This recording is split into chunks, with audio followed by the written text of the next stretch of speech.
Electrocast. Why wait to see if you'll get something you like this Valentine's Day when you can go to BlueNile.com and find something you'll love? Whether you're looking to treat yourself to a little winter sparkle or show a galentine how much you appreciate them, Blue Nile offers a wide selection of high-quality designs, expert guidance, and free 30-day returns for the ultimate peace of mind. You can even design your own jewelry. Right now, save up to 50% at BlueNile.com. That's BlueNile.com. This episode is brought to you by Shopify. Whether you're selling a little or a lot, Shopify helps you do your thing, however you cha-ching. From the launch your online shop stage, all the way to the we just hit 1 million orders stage. No matter what stage you're in, Shopify's there to help you grow. Sign up for a $1 per month trial period at shopify.com/special offer, all lowercase. That's shopify.com/special offer. I'm actually normally very positive. I'm normally very positive about the Celtics. I'm not so much writing them off, Ray, as I am just like very worried that this could be a bloodbath. Okay, well, let's reset expectations then, okay? So given that I think we all agree that the Brooklyn Nets are going to win this series, right? What would determine success for you as a Celtics fan in this series? Take them to 7. Take them to 7. Go 7. At least 6. At least 6. It has to go. 7's going to be tough. Anything less than 6 is embarrassing. Yep. No, I don't. If it's because you can play. Don't say 5. Tough 5-game series. You can play a tough 5-game series. If they beat us in 5, everybody's got to go. It's a fucking fire sale. Listen, it's already that, but it's really definitely right. It's very, very possible. Like you say that, I think getting one game against this team, and I guess I just have I think getting a game against this Nets team. Well, like getting a game by 1 or by 30, like there's a difference, right? If you're in, listen, as I will go back. As long as we don't look like we did in the first half against the Spurs and the second half against the Pelicans, we can't see that fucking team in this playoff series. If that team shows up, it's an embarrassment. Let me ask you a question, Bobby, before we move on. Let's say, and again, this is just hypothetical, everyone. Let's say that we get swept, but we lose every game by 3. Is that a competitive series for you, Bobby? No, you got swept. Yeah, it's swept is swept. So let's say you lose in 5, but four of those games you lose by 3. If you can pull one of them out, yeah. You're saying it's just like of all the expectations we have for this team, was the regular season that those depressing? Those expectations for me are gone. Was the regular season that depressing that you're going, well, if we can take one game off the Brooklyn Nets, then I don't think they're complete shit?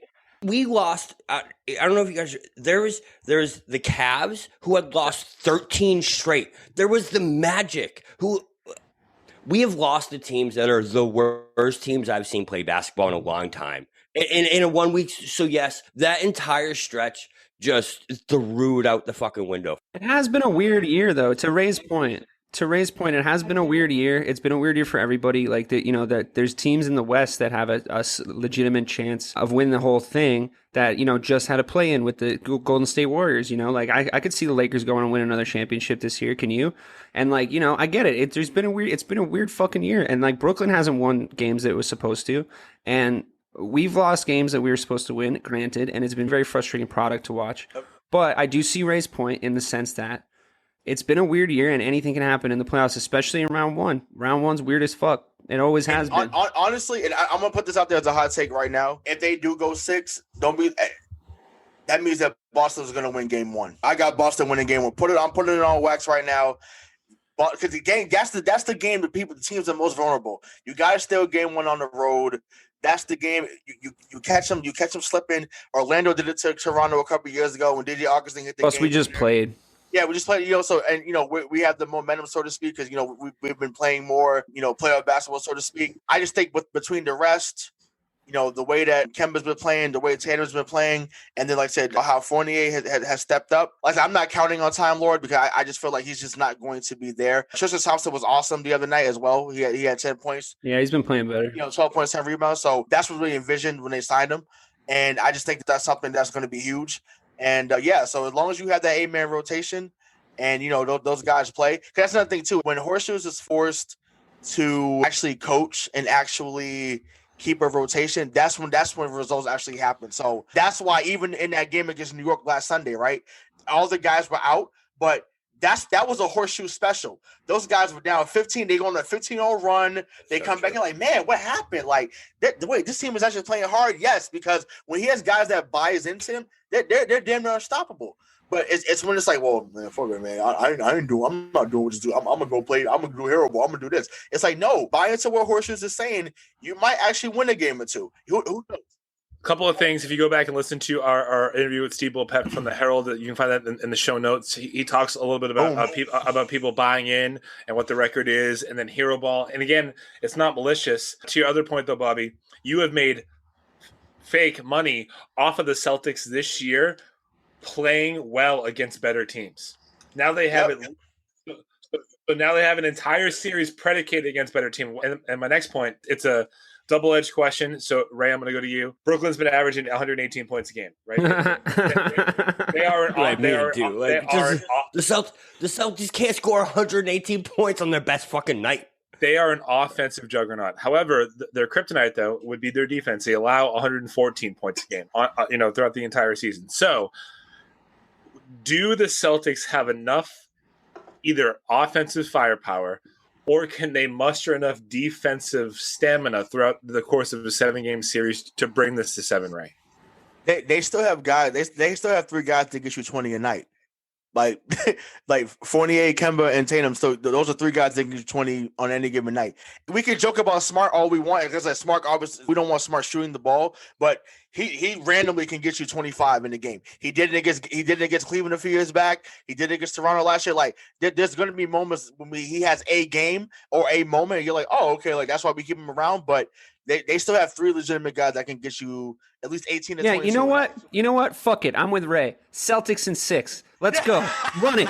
Fucking run it. Let's go. Let's do it. Roll those fucking fresh basketballs out. It's time to play. You feel me? Fuck them. Why not? Why not? Negative Nancy over there. Fuck that. No, I just was looking. I was having legitimately had a nightmare last night about the Celtics losing by like 100 points in game 1. It's like it could be an absolute fucking slaughter. And the thing is I have a big mouth, hence the podcast, and I have a lot of people that I've been talking shit to this year about a lot of different things. It's hard to keep track. I don't even really know what my opinion is.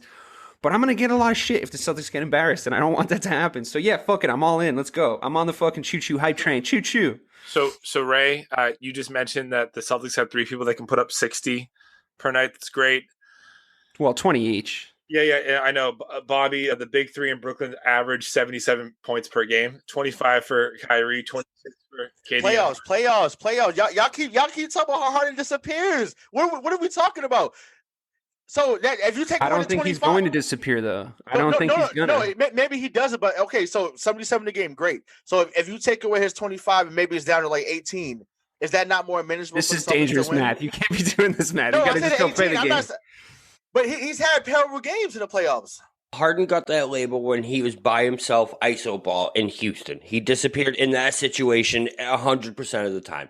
This is it just feels different. So it might not be. Houston. He never had talent in Houston. He never had talent like this. No, you have to admit that he's adjusted his game in Brooklyn very drastically. No, I'm not disagreeing with. Listen, and you guys know I was off the Harden train, and 3 weeks later, seeing the Harden that was in Brooklyn, I literally on this podcast was like, Jesus, I wish we could get a guy like that in Boston. Like, GM Bobby, everybody. Right, it just feels different. I'm just saying. Yeah, no, they're really good. I knew they were going to be really good. They're really phenomenal. To me, it's amazing. Like I said, how quick the narrative changed. It's like now it's just like, well, whatever problems happened before, it's like it's not going to happen because he's now there. I never said he was going to fall off. I always said he was good. I wanted him in Boston. No. Listen, we're there. We talked about this, and I think me and Bobby agreed on this. Well, mostly me. Then Bobby came along. I was like, you have to let Harden carry you in the regular season, and then you let Kyrie and KD take over. Let's keep it real. KD's one popped hamstring from being on the bench, like you and I, like the rest. Everybody's one popped hamstring from being on the bench. No, especially him though. I'm saying he's had it. He's had a lingering injury all year. We never know where Kyrie's going to be. Somebody should be like affecting Kyrie's Instagram feed. Tell him that talk to him about the UFOs. Like, get in his ear about the UFOs. Be like, dude, Obama said it was real. Like, really get him fired up. Be like, is basketball really important right now? Like, think about this. Like, there's UFOs. We need you, Kyrie. We need you, Kyrie. We need you to get to the bottom of this. You're the smartest man in basketball. He said it's not important to him right now. So the thing about this is Kyrie is not the variable in this situation. He's played 20 games. Sure he is. No, he isn't. He's played 20 games against the Celtics. He's 28. He averages 24 points, 7 rebounds, and 7 assists. He will show up. He will. The person that is the variable is Harden. But the problem now is for the Celtics is that KD and Kyrie are enough to outmatch Jason Tatum.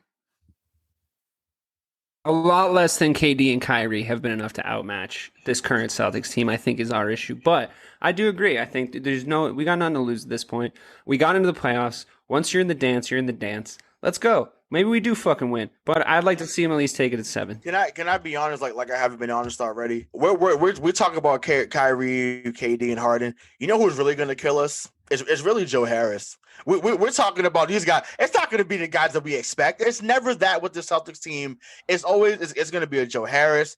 It's going to be a Nick Claxton. It's going to be a Bruce Brown. You know, shout out to Roxbury. How you doing, Bruce? But it's just like that. That's what it's going to be. So we're worried about the big three. That's not the guys we have to worry about. It's the others that's going to come up there, get a 25-point night. That's when they become unbeatable. It's not because those guys are scoring, 24, 25, 28 a night. It's the other guys that's getting 6 of 8 from 3, and it's like, well, damn, you let Joe Harris get you for 35. That's the problem. Was Joe Harris was he a generalization, or do you actually mean him because Joe Harris is? No, I'm serious. He's an elite shooter, and I'm saying he's going to be someone that kills the Celtics. Yeah, but in his career, he's 8-10 against the Celtics and only averages 11 points a game. I'm telling you, Mike, it's always the guys that we don't expect. Ish Smith just had 17 the other night.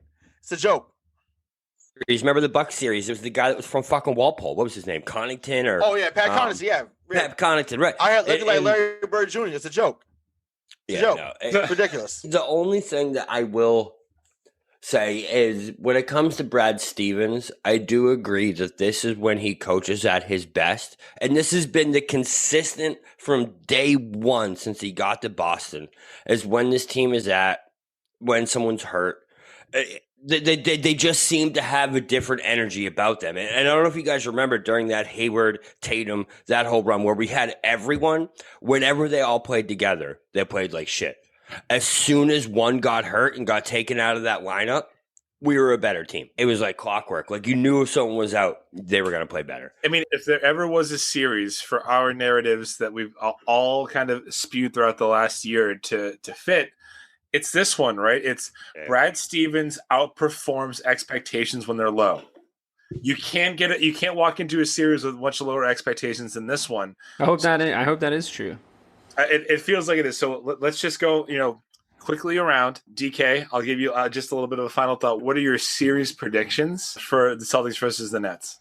I wish we had the Tatum rookie season Celtics when we were like the best defensive team in the NBA. When we could match up with the Warriors and go on 19-0 runs against them and shit. Yeah, same. Yeah, I think that version of the Celtics would have a better chance. But honestly, Ray's got me fired up, and he's touched on what I think is the truest piece of my fan DNA, which is you might as well fucking throw your support behind them because that's what you're there for. Like our job as fans, as supporters, is to support the team. It's not to shit on. I mean, our job as podcasters is to shit on them. But come game time, I'm gonna be all in. Like I'm just gonna want to win. I'm gonna talk shit about all the players that I know in my bitter, jealous heart are really good. Brooklyn. I was not really very firmly in the anti-Kyrie camp while he was here. I think I was like, please just let him be crazy. He's really good at basketball was kind of my overarching. It's just like, please don't make him leave. Like I get that just let him say stupid shit. He's so good.